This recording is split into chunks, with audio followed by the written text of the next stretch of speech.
Really,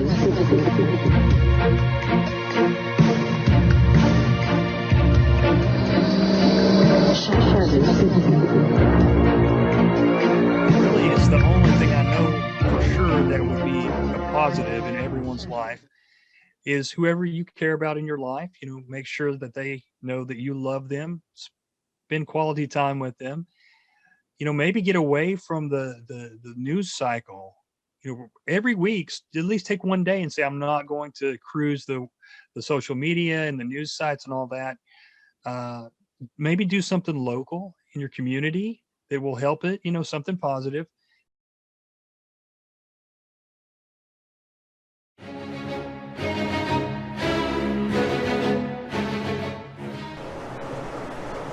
Minutes, 15 seconds. Vehicle flight pressures. 10, 9, 8, 7, 6, 5, 4, 3, 2, 1. 0. Ignition. Liftoff.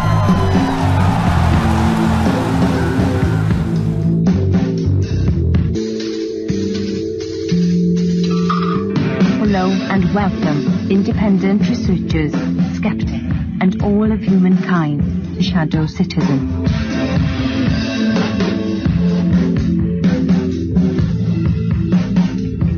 ShadowCitizen will explore the shadows of an alternate reality. Your hosts, Rachael L. McIntosh.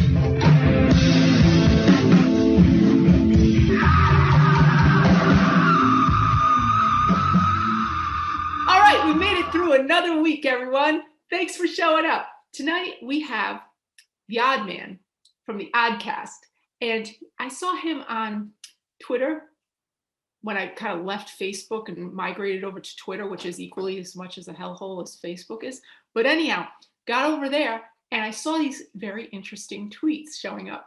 I said, I got to talk to this guy. So tonight, the Oddman is here to talk to the ShadowCitizen. Oddman, welcome to the show. Thank you so much for having me. I'm really excited to talk with you. Yeah, we kind of lurk around each other on Twitter. Right. Yeah. Now, I was looking through your links of all, it looks like, and this is what it says at your website. It says he covers hidden history, deep political policy, hang on to your hats, occult deconstruction, economics, fringe Christianity, and philosophy from a Rabbithole aficionado. That's who I wanted to talk to. Right on. So tell us what's up. What are you thinking about tonight? Well, I've been into this group lately called the Pilgrim Society, who were new to me. And they came out of the whole Rhodes Roundtable, the Cecil Rhodes Roundtable that created the famous Council on Foreign Relations and the Royal Institute of International Affairs, or some people call it the Chatham House.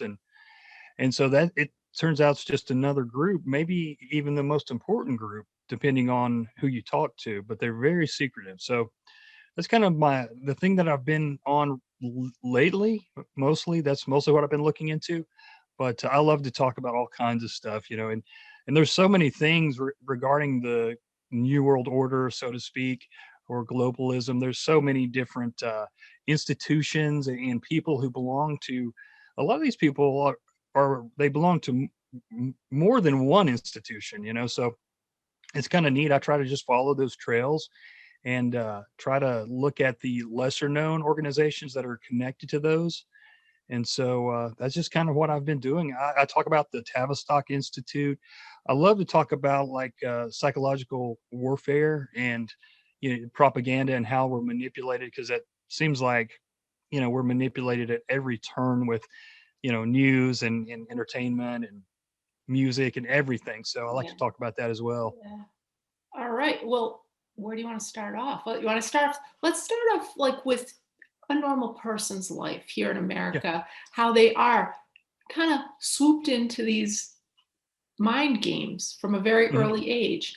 I've kind of picked up that right now, the past election exactly was that people were ebbing and flowing just like a film script would ebb and flow.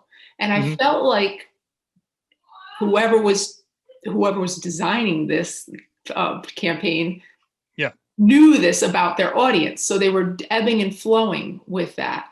You want to talk about that? Yeah. I was never on the Trump train, but I certainly wasn't a Hillary or Biden supporter either.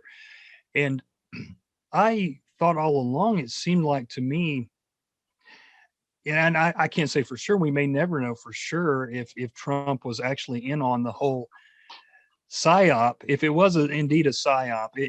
But it sure seemed that way to me after everything's kind of said and done, so to speak, because it couldn't have worked better if you had scripted it to sever the public, the minds of the public.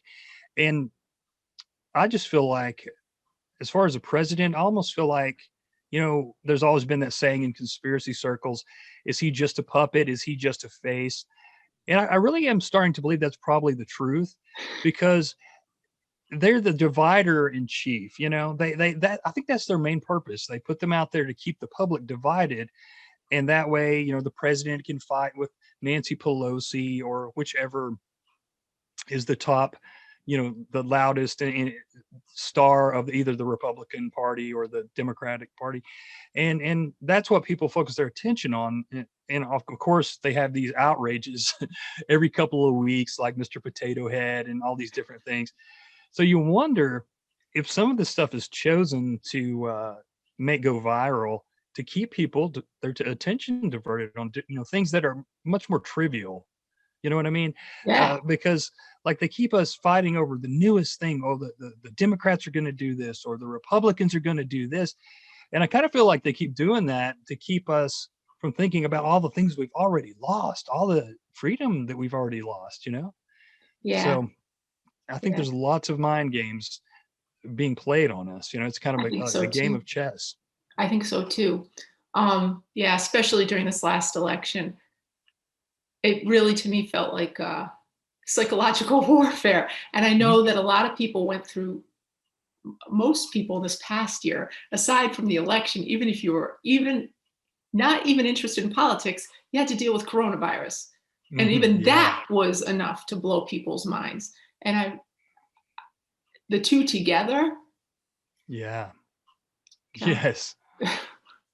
It was the perfect. So many things that happened was just, it was almost too perfect, to have. Like I tell people that I believe that our own parties, that if you agree with one of the two main parties and that's your thing, that your own party's probably does more damage to you most of the time than the opposition, because you have your eyes on the opposition the whole time and you're watching them. And you kind of know what they're doing for the most part, but your own party's back there signing this legislation and making these deals in the background. And it's almost like they're carrying your furniture out the door behind your back. It's so I think that just having the two parties, and I know the other countries that have multiple parties have these same problems, but only having two is kind of this duality, good cop, bad cop kind of thing. And then they can switch the parties over every 4 to 8 years. And they kind of like keep us on this tipping point, but they don't want to tip us too far, it seems like. Although it does seem like they almost did this past election, but I think that was just part of the plan. I think so too. Well, see, this is why we're talking. We resonate with each other, but I do want you to talk further about this, like go a little deeper for people now. Now, if people are interested in what you just said, give us a little nugget of what's a little bit deeper onto that. Yeah, well, I did, I think it was last year, I did this 2-part episode on the Tavistock Institute. Okay. And if people aren't familiar, it's an institute that was developed in England to basically, if you really want to just cut to the chase, they wanted to figure out how to control people's minds, basically the thinking of people in mass. And a lot of the things that they did and were trying to do were things that really the media and entertainment does to us psychologically now. And they, of course, they capitalized on a lot of things that Edward Bernays was talking about in his famous book, Propaganda. And so, they give you it's kind of like they have this carrot that they dangle in front of you as far as like the presidents and the parties. You know, they say they'll give you this or that, and then the other side pushes back, and it's almost like they've got us so severed and so divided that, you know, one party is going to love the president and one nearly worship him actually, and one party is going to hate him. So it's like they could use reverse psychology on people nowadays. And I don't know about you, but I've kind of been looking into politics pretty closely now for over 20 years. And with, you know, social media, I'm a people watcher and I see how people react. And of course, the social psychologists that work for the government and these large corporations, they're watching us too. Oh, And sure. so, and of course, you look into Cambridge Analytica and those different things, they know exactly how to control us. They know what we're going to say and how we're going to react to every headline way before they even put it out. So I think that they've figured out exactly how to kind of nudge us, as I think it was Cass Sunstein talks about nudge theory, and how they can nudge large amounts of people with different types of basically propaganda, but he doesn't call it that. And I think they figured out how to do that. And they really play on our emotions, you know, and they just try to scare us constantly with either, like I said, the opposition's going to take this away from us or do this Right. to us, or of course with these foreign entities like the wars, you know, this enemy is your threat, so you've got to give up some freedom if you want to beat this enemy. And it just has went on and on and on till we really don't have many freedoms left. Right. And it's interesting you said that word enemy and war, because Mm. during that FDA approval meeting of the Pfizer vaccine, it's an experiment. And they got approval because they used the word war about 3 times during their presentation. And we're at a war. We wouldn't do this normally. Of course, we wouldn't do this normally, but Mhm. we're at a war. And so they got Wow. approval. That's how that happened. And they're pushing this really hard. This is Oh really yeah. hard. They're giving them out at grocery stores, the injections now at my state. Yeah. It's amazing. And It's people so are fighting for it. scary. They're trying to get their appointments, you know, they're really Yeah. excited about it because they're scared. They're really scared. And Mhm. that's, to me, criminal. I don't know how Yeah. they can do this to people nonstop. Mhm. Yeah. And, you know, I just tell people, you know, and with fear, you can't really reason with people. But if you do find someone occasionally that you think you can reason with about this particular subject, I always say, well, look, you know, what other product would you take or buy? And I know they're free at the moment, but uh, they're planning on this long term, you know, a long term thing. But I said, what other product would you take that the government has made a deal with the company that if you have a terrible reaction or even die, there's no repercussions for that company? What would you? What other product would you do that with? You wouldn't even take an aspirin or some kind of new, you know, headache medicine on the market if they told you, you know, if that could kill you or cause severe damage, the company's not liable. So I think on just a basic primal level, if people just understood that, that's huge. You know, that's so scary. And of course, you know, there's other vaccines that really have that same deal with the government, but this particular one is experimental and rushed, and so it's terrifying to me. Yeah, me too. I really hope for the best for everyone. I mean, I don't like shaming people for their decisions. I don't think that's the right thing to do. And I Hmm. feel badly about the people who do go online and start shaming people about their decisions about this coronavirus treatment or vaccine or whatever they're calling it. But they Hmm. call it vaccine. But I really, this is the part that pains me the most, and that it did turn into such a political thing. Now, Yeah. if you're wearing a mask, well, you're clearly a Democrat. If you're not wearing a mask, oh, you're clearly a Trump supporter. You know, it's like, Right. stop, Yeah. stop, Yeah. stop, stop. See, it's everything's tied into these. How they do that to everybody blows my mind. Yeah. You know, that constant propaganda. It's like you can really. I was telling somebody the other day. I was like, we've been talking about this stuff for years now, but you can really see it coming to fruition in the public, like the way they've controlled people through, the dividing and the divisive tactics and the fear mongering and stuff. It's like you can really see, and even with the media and stuff like that, how it's almost like it's come full circle since I've been paying attention, because I've seen so many people who've ended up being hypocrites on stuff, because they'll be against something when the opposition is for it, and then a few years later their party is pushing it. Oh, and they're fine with it, and I've seen that happen so many times with so many different issues. And one that really got me last time, the kids in cages. Now all of a sudden, what are you talking about? No. It's like it just keeps flopping around. This thing at the border has been going on for years and years, and it's never, it doesn't really change that much. Yeah. But whatever party's in power, they're animals. Yeah. Look at them. That's another good one that really it really pulls on the emotions of both sides, because one side they're like, oh, we just got to bring them in, take care of them, and that's great and everything. But then the other side, they feel that threat of, well, if we let them in, we're going to have to let everyone in, and then we'll have to pay for it. And then there's the Cloward-Piven strategy, and they want to create the universal basic income, and this all works together. And they know they can. It's like, I think it's another divisive tactic that they're using. They got to keep us divided because we'll start paying attention. I mean, we have Joe he's barely hanging on, and people are just pretending. I'm sorry to laugh, but it's very true. It is. It's evident that he's an older gentleman, and Camelia's just Harris is just she's just waiting in the right. And we're all supposed to just pretend like this is all just normal. Oh no, this is it's not. I mean, this is. Here's why I started ShadowCitizen this past election. I was like, you know what? We can't even talk on social media like we used to. I literally am at the point where I feel like everything I see on TV is linked to a stock on either the New York Stock Exchange or NASDAQ.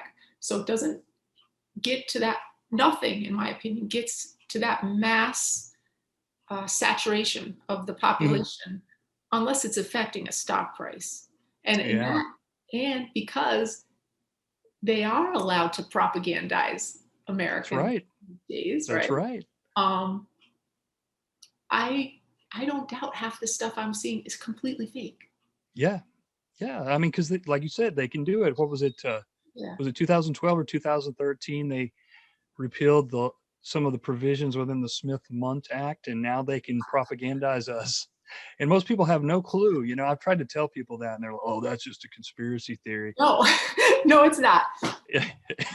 Yeah, unfortunately, it's not. And so why wouldn't they? If they could, because they have to control us. Even if they had good intentions, they feel like they have to control us. They feel like they're better than us, and that's just kind of the way these things have worked, probably thousands of years. But now it seems like with because of the lesser of two evils, both sides has that mindset, and so when their side gets in, they overlook all the bad stuff their side does because they don't want the other side to look good, and get one over on them. And so it's like you keep letting things slide. It's a slippery slope. And now you have these two awful parties who are so corrupt. And I think they're just mainly political theater. I swear I do. Cause even like, Rand Paul, and I know there's even been a couple Democrats who come out and said, hey, look, we've got legislation that would make it a requirement for our representatives to read the bills and give them like a week or 72 hours to read the larger bills. And the rest of the Senate, they won't approve it. So they don't even want to read the bills. They know they don't. And so if our representatives don't read the bills, I mean, it's political theater. And also another thing that you may be aware of, but I didn't know until a couple of years ago, our representatives can be dual citizens, and they do not have to disclose that. Now, if that's the case, how do we know who these representatives are loyal to? And they don't have to tell us. They're dual citizens with whatever country. It's just insane. Yeah, that's an issue. That is an issue. You should, and also the other thing is a lot of these people are in fraternities or societies or clubs that also have their own agenda too. So those things should probably be outed before these people and walk in there and start trying to rule us. Yeah. I was looking, I like to look into the Freemasonry, and of course I know that's the most famous one, but as far as the secret societies, but you know, I was looking back, and this was a Freemasonry site. I think it was phoenixfreemasonry.org, and they have like a huge list of Masons on there. But and it was more than a dozen Supreme Court justices in modern times who've been Freemasons, and I thought, well, these guys have to swear blood oaths to each other. That should disqualify them immediately. I don't think you should be able to swear an oath to anyone when you're supposed to be swearing an oath to the Constitution. You know, it's just scary. I know Ruth Bader Ginsburg was a member of the Council on Foreign Relations. I think she's still on the website, and I know they don't. You know, it's not like a secret society, but even though it is, but even though the information's out there and people can go on and see who the members are, I don't think 90% of the public know even what it is. And I think when you say Council of Foreign Relations, they just think that sounds great. Sounds like the UN. Right. Yeah. And so, like right now, so I've been keeping track of in the Trump administration and in the Biden administration, the member of Council on Foreign Relations members. And what I do, you know, I'll do as soon as they appoint someone, I just go over to CFR.org to their roster and I look and see if they're a member. Well, Trump had maybe 10 or so. And the most famous, of course, would be Bolton, John Bolton. General McChrystal was a Council on Foreign Relations member. Scaramucci was a council member. JT Scaramucci? Yeah. I was a little bit surprised about that because usually they I didn't know that. Yeah. See, what was her name? KT McFarland. She's a council member. There was a bunch, but Biden has already picked 21 Council on Foreign Relations members. It's just unbelievable. I was surprised that Tulsi Gabbard was Council of Foreign Relations. Yeah, I was too. But apparently she broke that chain. But she's coming up. I told a cousin of mine after Hillary Clinton lost her first go around there as president. I said, "What? Don't worry. There's this woman that's coming up. They're tapping her right now because she had everything. She was a woman. Yeah. She, some sort of different culture. You know, she had so the indigenous thing. A woman. She was in the military. She was actually. I thought she was great. I thought she was perfect. Yeah. Somehow she blew them out. They preferred to go with Biden. I think they needed Harris to get in there, I guess. Yeah. There must have been something about Tulsi that they decided, no, we can't. Or maybe she just behind the scenes was I'm not going to play ball. And they decided not to push her. Because I really liked what she had to say for the most part. I think she's perfect for trying to get both, you know, she's definitely a Democrat, but she's talking things that, you know, Ron Paul people would appreciate, even some Republicans, you know, because she was in the military. Granted, we always have these presidential candidates now that haven't been in the military, but yet they're dealing with all these wars all over the place. I mean, what are we in 7 right now? 7 different wars, 7 different theaters right now, I think. Yeah. Nobody knows that either, you know, so. No. Yeah, it's pitiful. And, you know, with Joe picking all those council members, I can't see peace being in the plans in the near future, because that's one thing I've noticed with the council is they've claimed for years that one of their missions is to create world peace, but basically they say, you know, that they want to disarm everyone and you know, get rid of borders and create this world peace.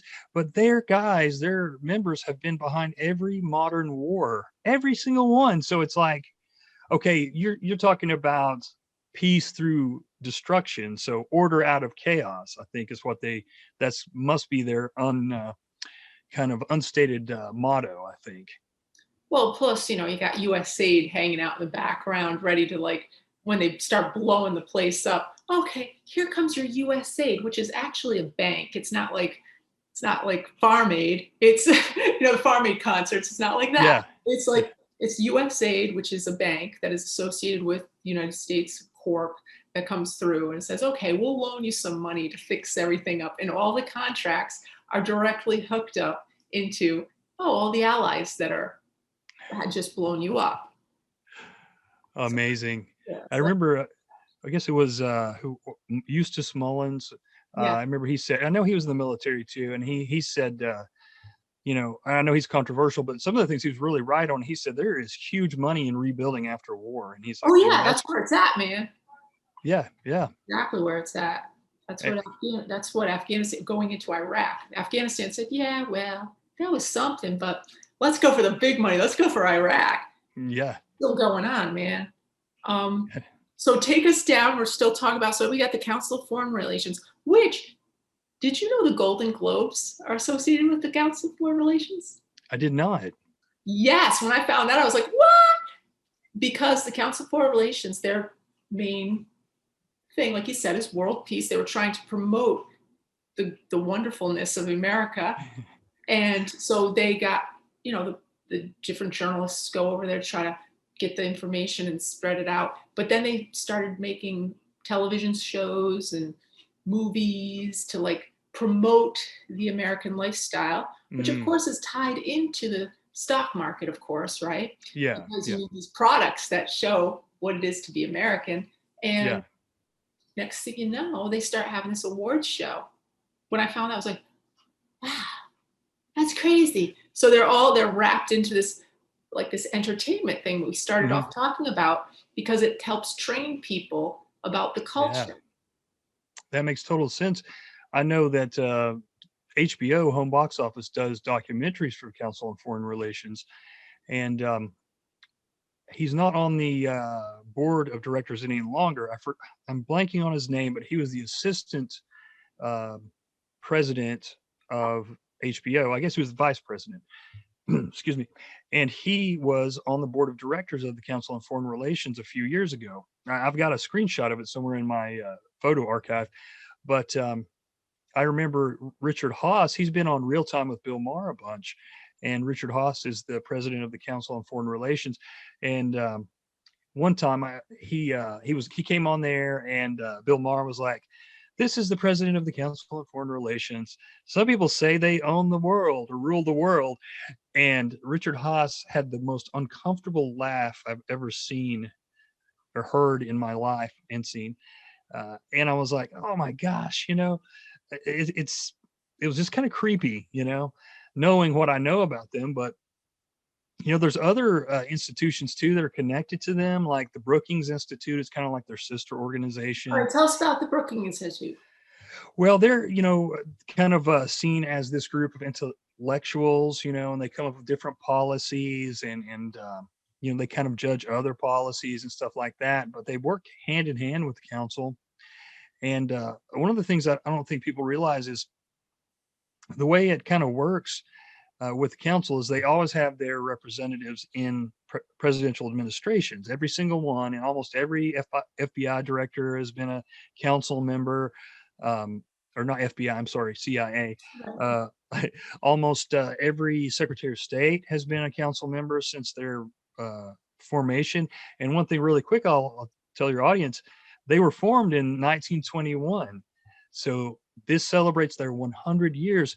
And what a better way to kind of celebrate and kind of give an homage to Cecil Rhodes than push their one world government plan 100 years later after it was formed.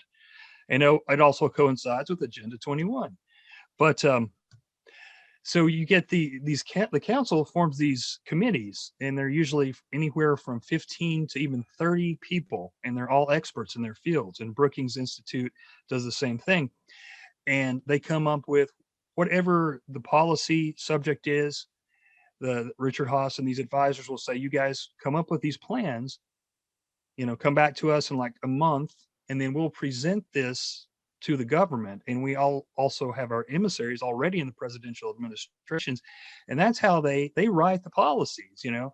So I don't think a lot of people realize that's kind of how a lot of our economic and especially foreign policies get decided.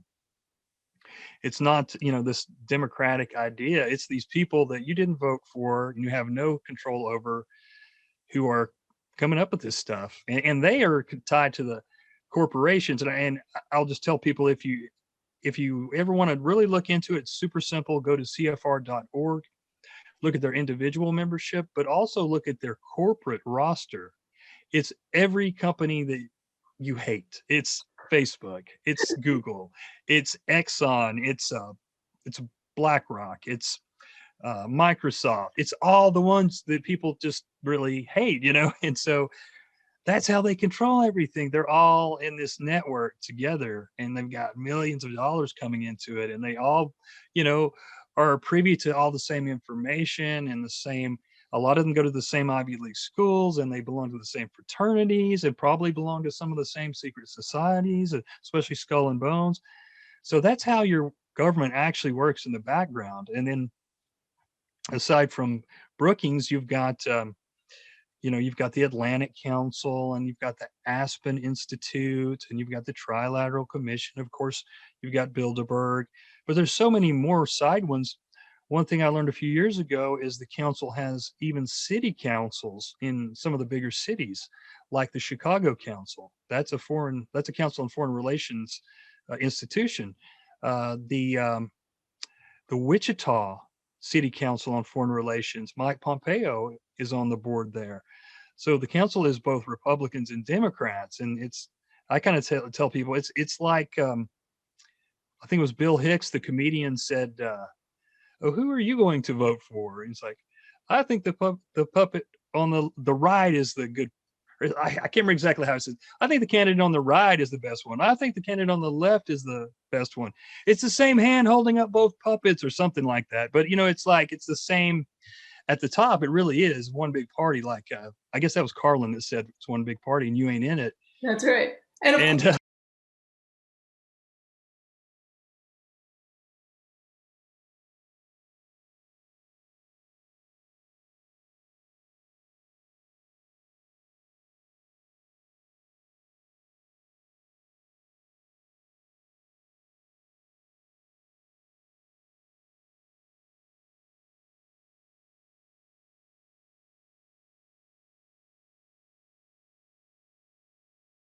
yeah, so you've got these foreign institutes that are sister organizations to the Council and the Royal Institute of International Affairs, and they've got them all over the world. I've got a book here that's it tells the whole list of them. Even in Russia, there's even an institution in Russia that's a Council on Foreign Relations institution. So that's how they're pushing globalism, and they're pushing a lot of these policies because they can all communicate. They all have the same mindset. They all want to create this world government, and they have their, you know, it's heads of state, it's heads of like dean. A lot of college deans are in the council and in these other sister organizations.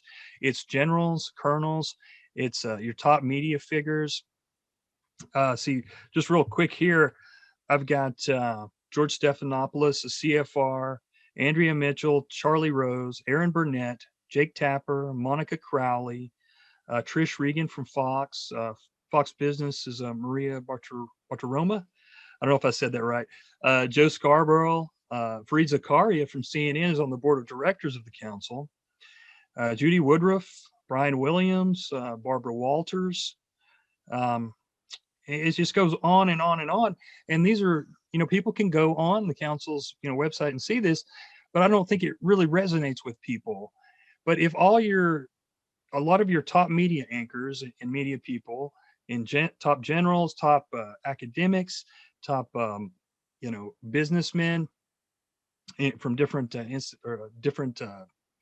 businesses and different types of oh, can't think what I'm trying to say here. Just different fields, you know, different types of businesses, banking elites. You've got all these that belong to the same institution or institutions that are connected. And it's not hard to realize why the world is kind of like it is, you know, because there's only 4 or 5 companies, that large companies that own all the mainstream media. So of course it's not hard to basically manipulate the minds of millions of people, and even around the world, because they own media in other countries as well. So it's a big thing that anybody who really is looking out for personal liberty and still kind of wants to keep that as, for us, it's an uphill battle. It really is. Now, when you just said this Council of Foreign Relations, they Yeah. have elements in Russia and China. How does this, and then you said they have different, different, you were looking for the word, but different entities that Industries. That's what I was trying to think. Different industries. I'm sorry. Industries that are broadcasting and kind of basically advertising, but push it a little further, nudge it a little further, brainwashing. Is it possible, in your opinion,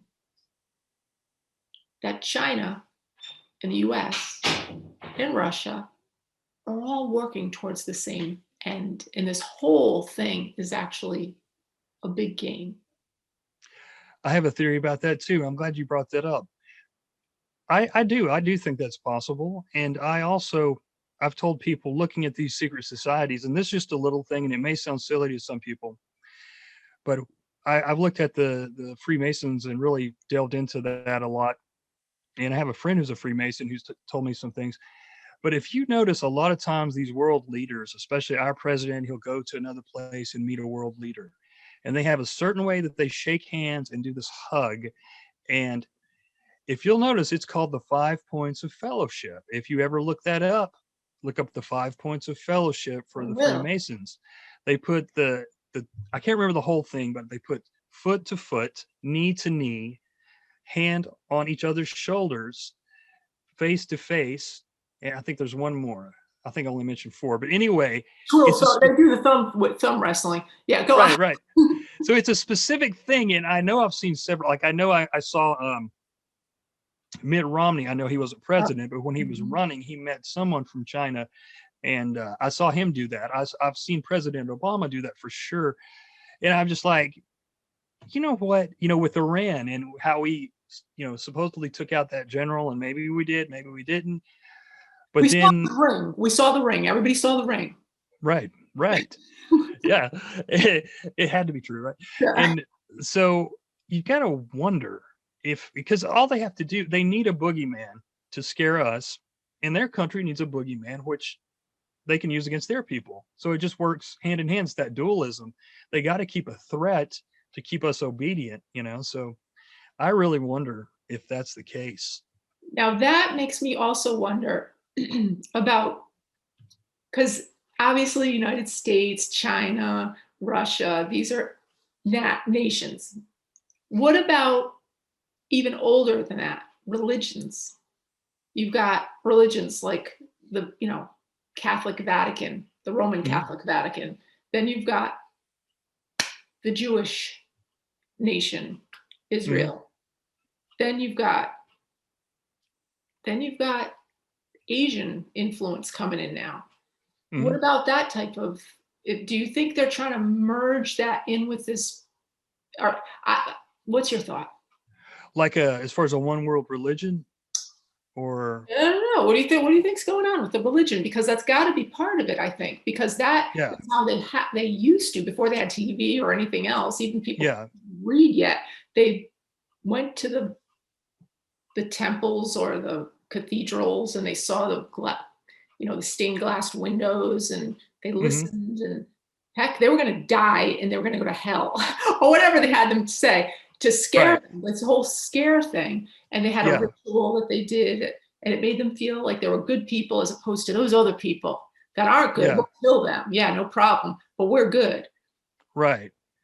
Well, I don't know. I mean, there's no question any belief system, any type of like a nationalism or tribalism will be used by the leadership. And there's no question. I'm sure that's happened throughout, the all the way back to antiquity.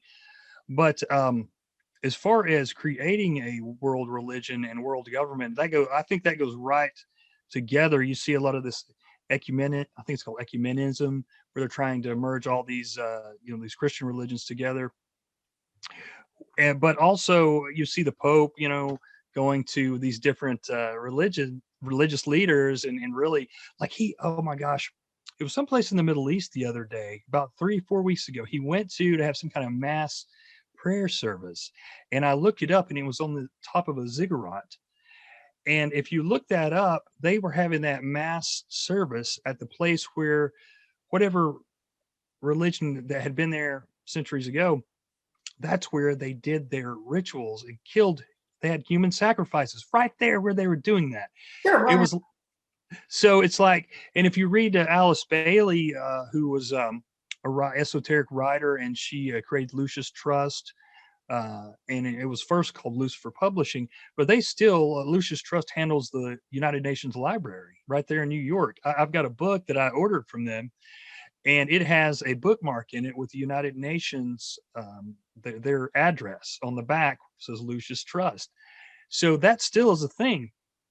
And she wrote tons of stuff about how they're going to merge the religion together, all religions, and then we're going to, be in this one world religion. Everyone's going to, it's the utopia, like Manly P. Hall, the Rosicrucian Freemason, wrote about it. And so it's all kind of it seems like a lot of people are in on that whole deal. And I've been telling people, because there's like a, peaceful kind of hippie side to let's create this one, world where we all love each other, this universalism and everything, this oneness. But the elites are also pushing that same ideology.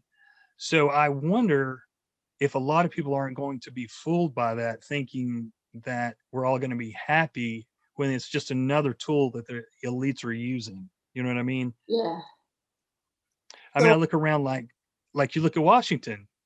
I mean, you don't see any Christian symbology around Washington. I mean, it's very little. You see all the different Egyptian and Greek, symbology. And then look at Rockefeller Center is a good spot to look, where you see the Zeus up on top. It's a beautiful mural. It's Zeus holding the scales, and it says, "May knowledge be thy." I forget now. "May knowledge be thy tool of the time," or something like that. But if you go around the corner, and there is Atlas holding up the world, and then you go around the other corner, and there's Prometheus with his torch, this big golden statue of Prometheus. So it's like the elites have the same ideology, I think, but they're trying to make other people think it's going to be this beautiful utopia, this new Atlantis. And I just hate to disappoint people. I don't think it's going to be that at all. Yeah. I hate to say that, but yeah. When you say when you brought up New York City, just recently, somebody who was just on this show, ShadowCitizen, Alison McDowell, she has a website called Wrench in the Gears, and she does she focuses on the different entities that are invested in human capital bonds and social impact investing, which it's like where all these different things we're talking about generate money. So it's kind of a banking thing, but she was just in New York City for, everybody around the world was marching around to end the lockdowns, and they had one in New York City, but it was small compared to the ones in Europe, which were off the hook. Of course, they were great out in Europe. In New York, it wasn't as big. But she saw a piece of artwork that was on a building, installed on a building next to the national debt clock, which is huge now. It's this giant thing on the side of the building. But the other building next to it has a piece of artwork on it where it looks like it's a spiral, centrifugal. It looks like it looks like a CD or record, like an LP, an old LP. And in the center, there's a hole, and there's a hand coming out of it. And then there's smoke coming out of it every once in a while. And it's sort of supposed to be like a clock, as if it's just a piece of artwork, but it's very much like ticking time down, and something's going to happen. And we've got this store next to it is the national debt, which is like what is it, like almost 30 trillion at this point. It's like you know. Right. Like So, the hand of Kronos, like, yes. that's creepy. Yeah, it is kind of creepy. Yeah. It was just walking around. Yeah. Yeah, I went to Washington a few years ago. I'd never been there, and I mean, it's awesome. I like to go there and everything, but just looking around, if you really start to look around at all the artwork and the etchings and the different things, it gets a little bit creepy, because I mean, in one sense, it's really cool, but in another sense, you start looking at it, it's like, wait a minute, you've got the giant penis, that is the the Washington Monument. It's the sun god, and then there's the whole corona tied to sun. It's a crown. That's a whole nother story. But it's whole like, nother episode. Yeah, it's yeah, crazy. Speaking of Washington D.C., we were in is that the Senate building or there's a big, very large monumental sculpture made in I got to figure out which building that was. It wasn't Senate. Maybe it was. But it's black, and I think it's called Rain or Sky or something, but it looks like a big mountain and looks like things are coming down. It's just black metal, right? It's abstract. And yeah, I should get a picture of this thing for you guys.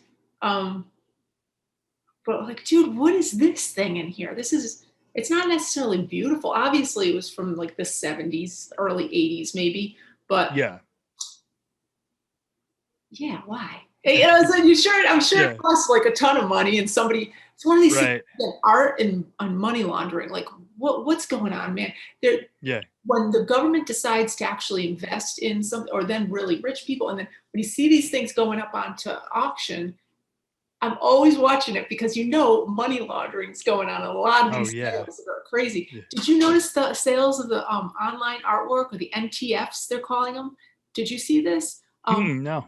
Oh, okay. A new thing, if you're like a Bitcoiner or anything, but anybody that's into cryptocurrency, this is only a couple of weeks now that this has been happening.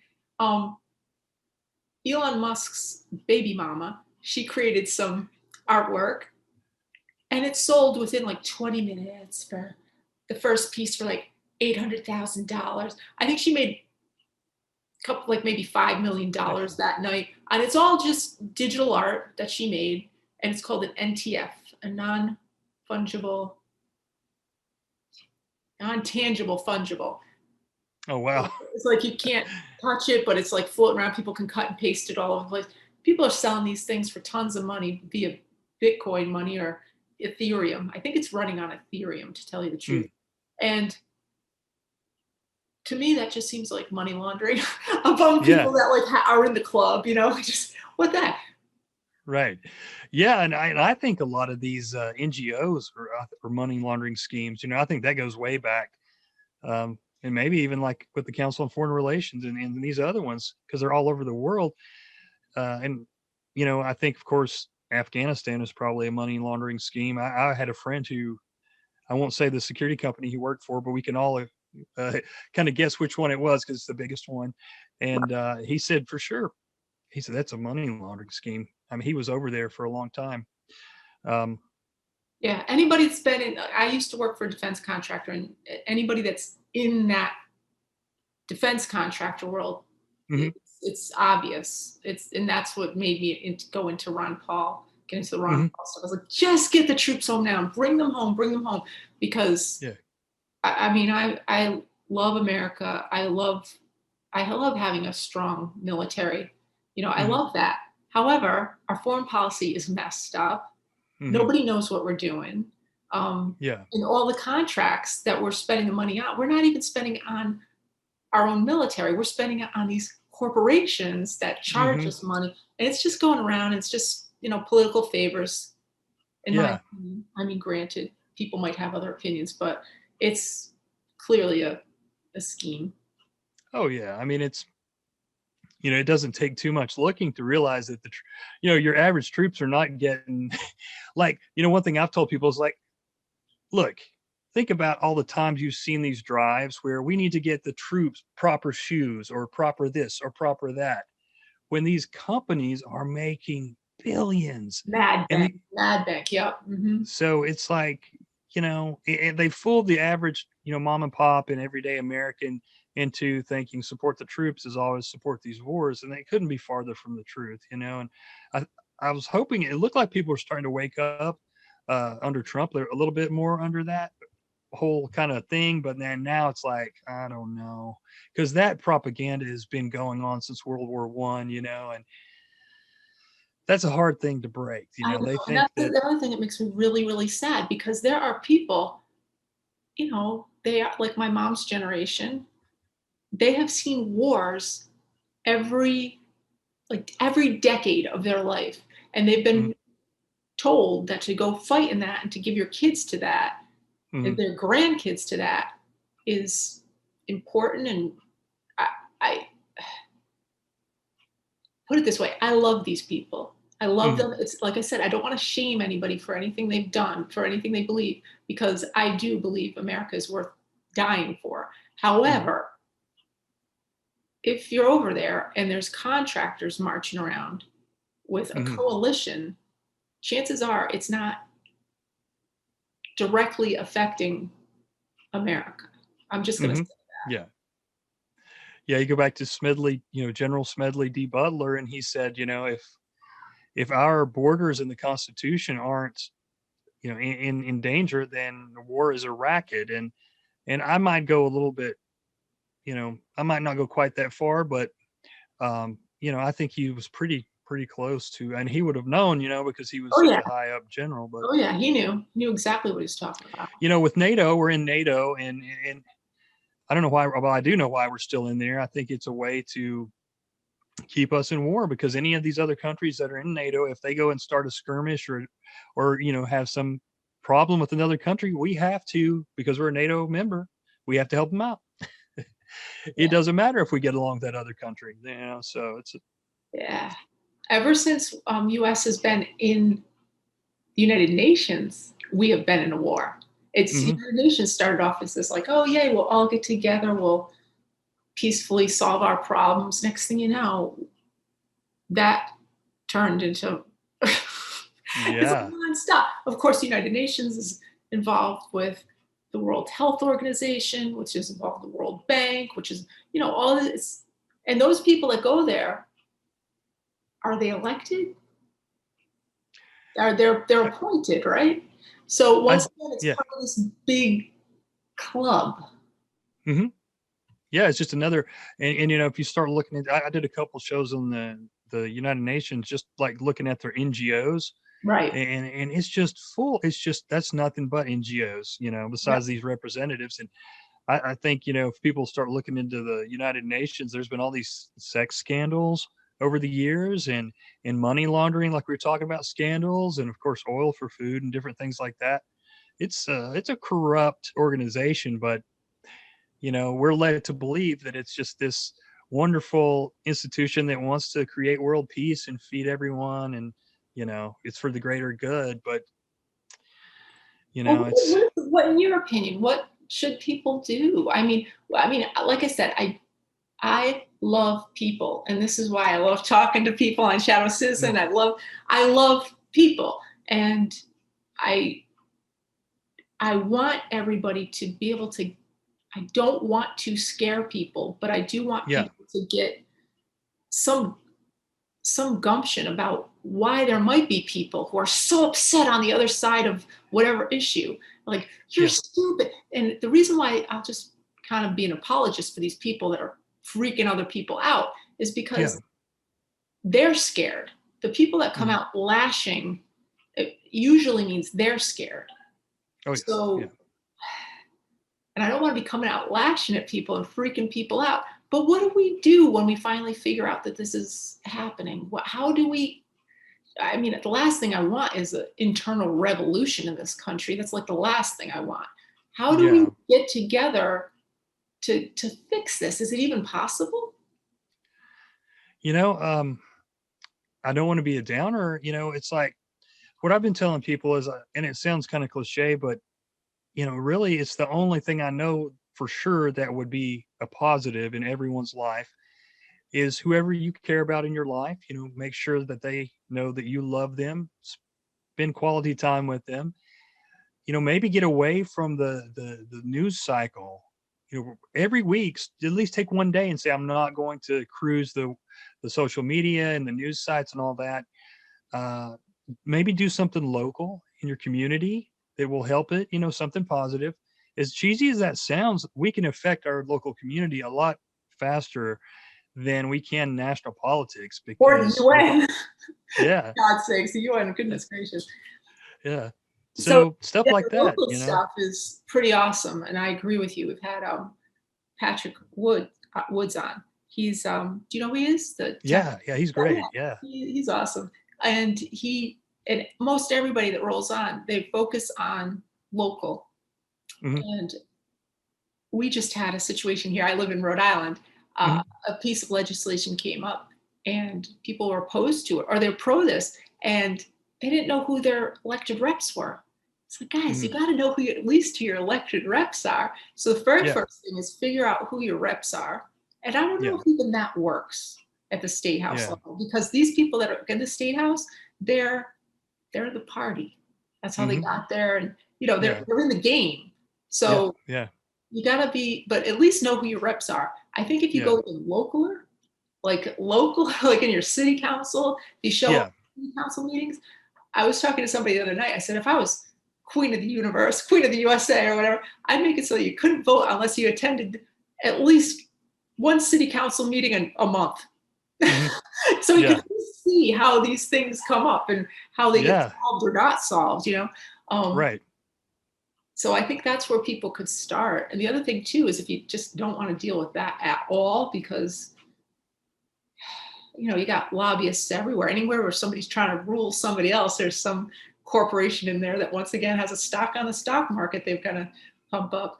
I guess you could get involved with your community just to help feed people or house people or stuff like that. And then you get some good juju going, I think that's a good thing.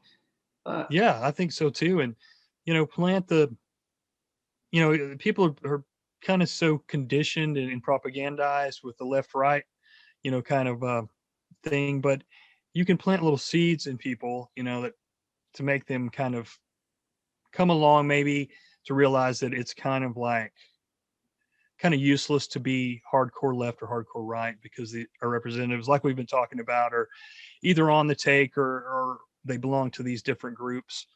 So you kind of help people to maybe do little things to help them understand the way the government really works, and if they call you conspiracy theorists, just back off. Don't push them on it.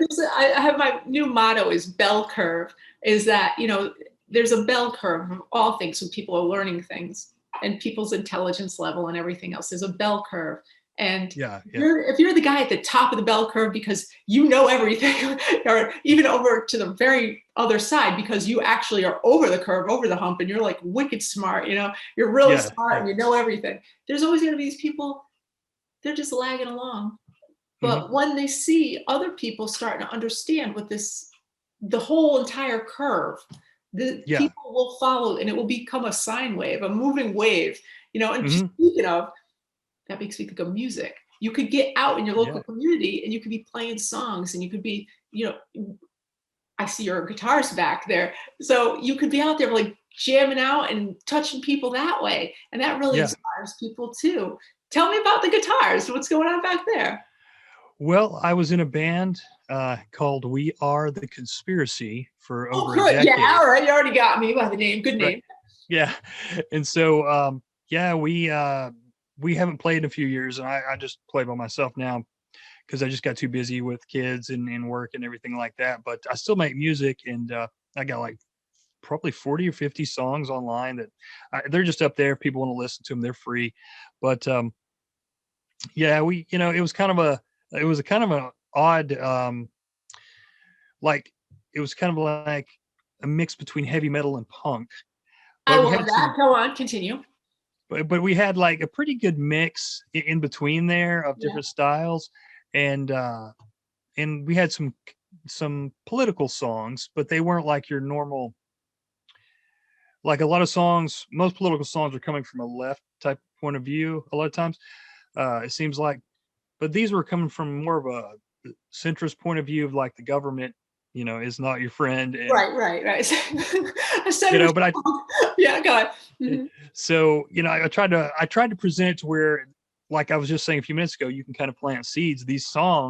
Some of these songs would plant seeds in people's mind if they actually listen to the lyrics, that, our representatives are kind of not looking out for our best interests. It wasn't one of those, F you, the government. It was more of I'd like to think a more sophisticated effort to do that type of thing. But you're a version of 5-point.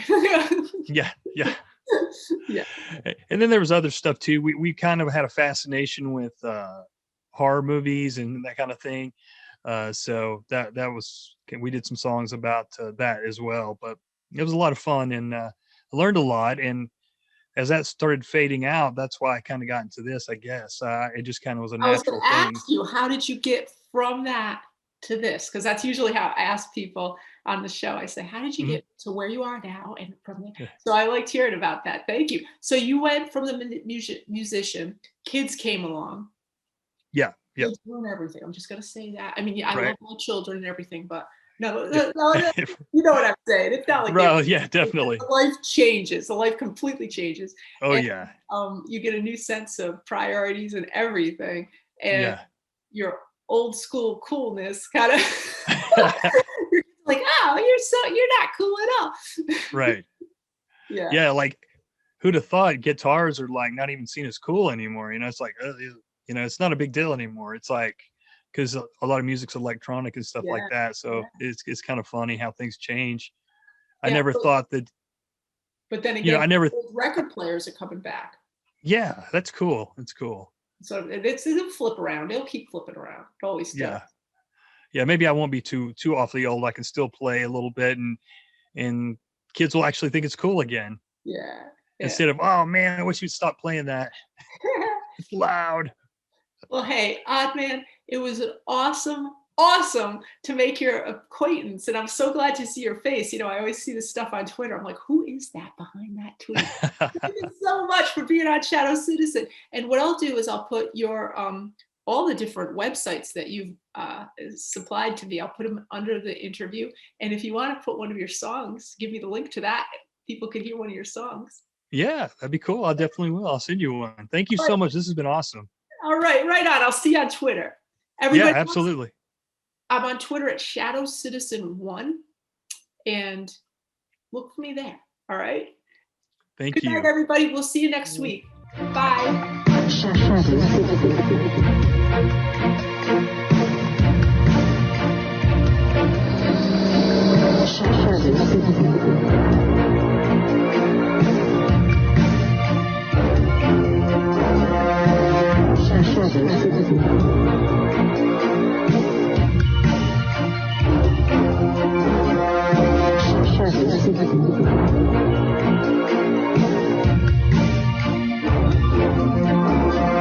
ShadowCitizen with Rachael McIntosh